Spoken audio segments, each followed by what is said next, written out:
শাশুড়ি মায়ের ঘরের মেঝেতে পড়ে থাকা ছোট্ট ঘুঙুরটা হাতে তুলে নিয়ে অরুণিমা যেন মুহূর্তের জন্য স্থির হয়ে গেল। দত্তবাড়ির ৩০ বছরের রহস্যের সঙ্গে কি তাহলে এই ঘুঙুরের কোনো সম্পর্ক আছে? চলুন ফিরে যাই এই ঘটনার কিছু আগের মুহূর্তে। কি হলো অরুণিমা, তুমি এই ঘরে? পিছন থেকে উজানের কণ্ঠস্বর শুনে চমকে উঠল অরুণিমা। উজান দ্রুত এগিয়ে এসে বলল, তোমাকে বারণ করেছিলাম এই ঘরে আসতে, এই ঘরে আসা নিষেধ, তা সত্ত্বেও তুমি কারোর কথা শুনলে না। তারপর একটু নরম গলায় বলল, হঠাৎ ঘুমটা ভেঙে গিয়েছিল, পাশে তোমাকে না দেখে চারিদিকে খুঁজছিলাম, তারপর দেখলাম এই ঘরের দরজা খোলা, তখনই বুঝলাম তুমি নিশ্চয়ই এখানেই এসেছো। অরুণিমা ধীর স্বরে বলল, জানো উজান, আমি দেখলাম একজন মহিলা খুব সুন্দর নৃত্য করছিলেন, কি অপূর্ব সেই নাচ, কিন্তু আমি তার মুখ দেখতে পাইনি, শুধু ছায়াটুকুই দেখেছি।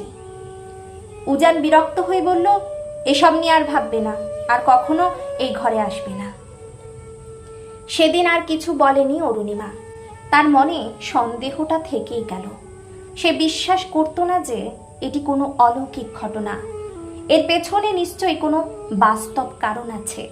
কয়েকদিন পর সেই সন্দেহ আরও দৃঢ় হলো। সেদিন সকালে অরুণিমা শাশুড়ি রূপা দেবীর ঘরে গিয়েছিল। মা, কাল উজানের অফিস পার্টিতে যাব, তোমার যে লাল গরদের শাড়িটা আছে সেটা কি একদিনের জন্য দেবে? রূপা দেবী হেসে বললেন, এতে আবার বলার কি আছে রে, তুই আমার মেয়ের মতো, দাঁড়া বের করে দিচ্ছি। তিনি আলমারি খুলে একের পর এক শাড়ি বের করতে লাগলেন, কিন্তু খেয়াল করলেন না একটি ছোট্ট ঘুঙুর মেঝেতে পড়ে আছে। রূপা দেবী যখন শাড়িগুলো দেখাচ্ছিলেন, অরুণিমা বলল, মা, লাল গরদের শাড়িটাই নেব। রূপা দেবী বাকি শাড়িগুলো গুছিয়ে রাখতে ব্যস্ত হয়ে পড়লেন।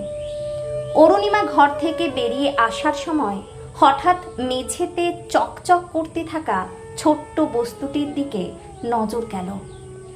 নিচু হয়ে তুলে দেখতেই অবাক হয়ে গেল সে, এ তো ঘুঙুর। শাশুড়ি মায়ের ঘরে ঘুঙুর এলো কোথা থেকে? সেদিন সে কোনো প্রশ্ন করল না, ঘুঙুরটি নিজের কাছে রেখে দিল। মনের মধ্যে একের পর এক প্রশ্ন জমতে লাগলো।